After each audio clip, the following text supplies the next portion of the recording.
G'day folks, Connor here from CW's Tech Reviews, back with another video, and today we're reviewing the Moto G7. So without further ado, hit the like button and the subscribe button and let's get stuck into the video. Let's go.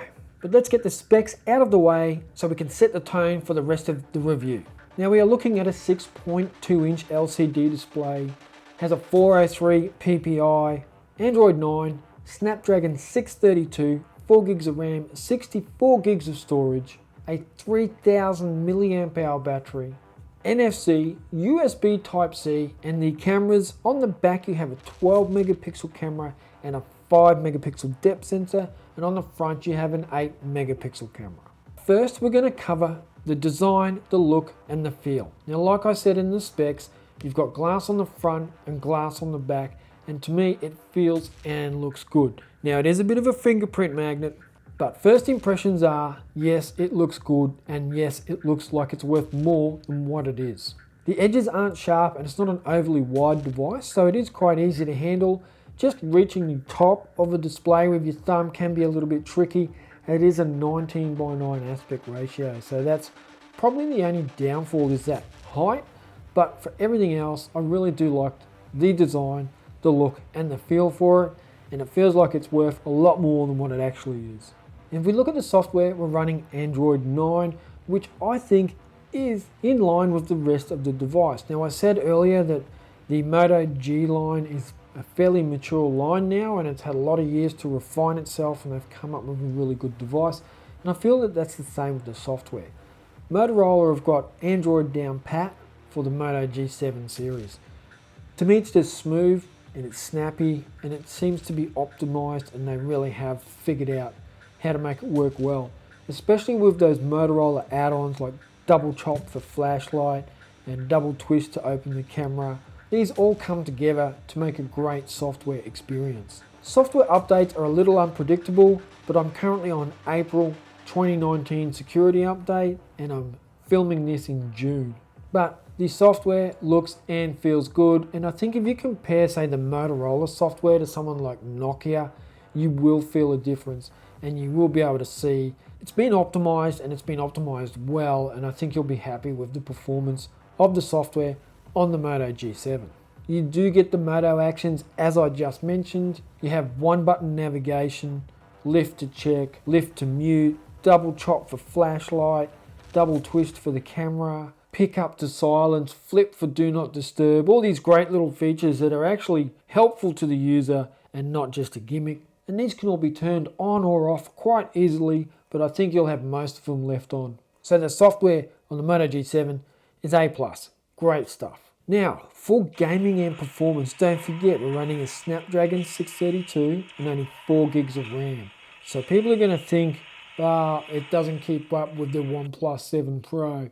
It doesn't game on Fortnite like the Galaxy Note 9. And yeah, you're right, it's not going to perform like those devices, but it does perform good enough. Now I've played Asphalt 9, Leo's Fortune and PUBG on the Moto G7, and it has handled them all as well as expected.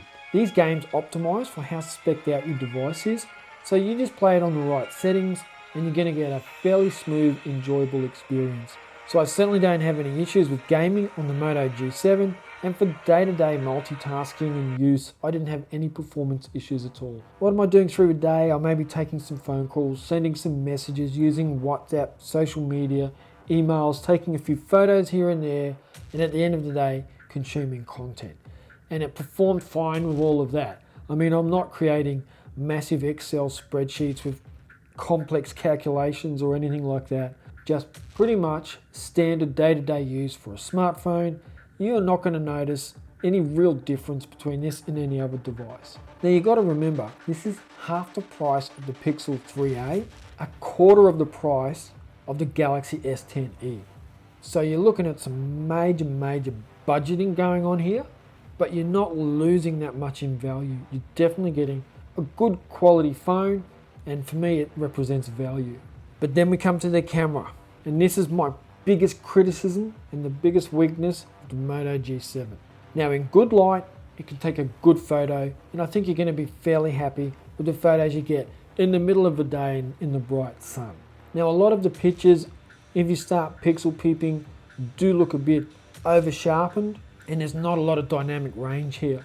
And I would also say that the pictures tend to lean a bit towards the warm side, but that's here nor there. Good lighting, good photo. The camera is intuitive and fairly easy to navigate.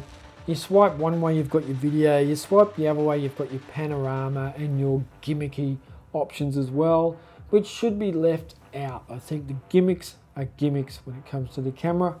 And by that I mean color spot mode or cutout mode. I mean, these just look terrible. So this is something to consider. But the camera is a bit of a letdown. Now for video, the rear facing camera can record in 4K, though I wouldn't recommend using it. It's pretty bad. 1080p was fine, in good light, and it is stabilized as well. So you're going to be fairly happy with the 1080p video recording. Front facing cam, a little bit mushy. 1080p is okay. Selfie pictures, they're okay. Again, this is all in good light. The camera is okay. Now battery life for me has been a nice surprise as well. I get a full day out of it. I don't have to charge it at 5 p.m. or 6 p.m. I can actually get from 5 a.m. to 11 p.m.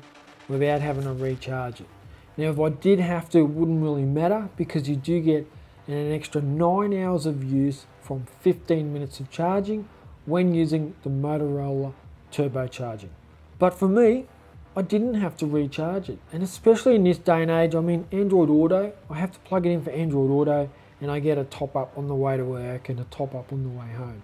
But even on the days where I wasn't getting top ups from Android Auto, I still made it all through the day. And as I mentioned earlier, that social media, messaging, WhatsApp, phone calls, emails, consuming content at the end of the day like Netflix and Red Bull TV and YouTube and all that sort of stuff. It got through the day and I didn't have to whack it on charge. So it's only a 3000 milliamp hour battery, but it kept up and it got me through the day. Now that's important, and another win to Motorola. So my overall experience has been really positive with the Moto G7. I would say it's one of the best phones you can get in this price range. Now there are others that do compete with it, but it is one of the best you can get in this price range. And if your budget is Moto G7, then you're not going to go wrong by picking one up. You get a familiar device from a reputable company. It's got a mature product line, especially for the G range. Great software, great battery life, a slick design. Now if you've got double the budget, then get the Pixel 3a. It's going to be the same thing but with a way better camera. But if you don't have that budget, Moto G7. So weigh it up, make your choices. If you do decide that this is the device for you, remember, affiliate links down below. Help me out. Thank you for watching. Hit the like button and the subscribe button, and I will catch you in the next video. Check ya.